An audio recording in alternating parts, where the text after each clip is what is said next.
স্বরাষ্ট্রমন্ত্রীর বক্তব্যে বিরোধী দলের আপত্তি, উত্তপ্ত সংসদ। স্পিকারের হস্তক্ষেপে শান্ত হয় পরিস্থিতি।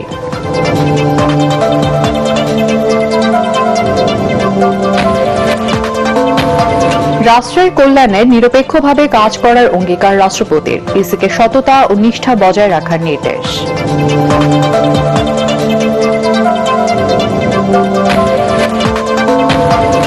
বর্জ্য থেকে বিদ্যুৎ উৎপাদন করবে চীন। প্রতি ইউনিট 25 টাকা দরে কিনবে সরকার। দুই দেশের সম্পর্ক জোরদারে উদ্যোগী বেইজিং।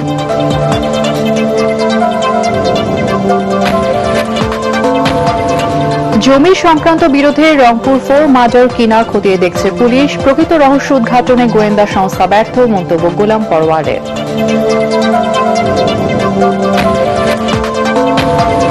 এবং নেপালে পাহাড়ি ঢলে বিদেশি পর্যটক সহ নিখোঁজ 1,500, নিহত 352, সহযোগিতা প্রস্তুত বাংলাদেশ।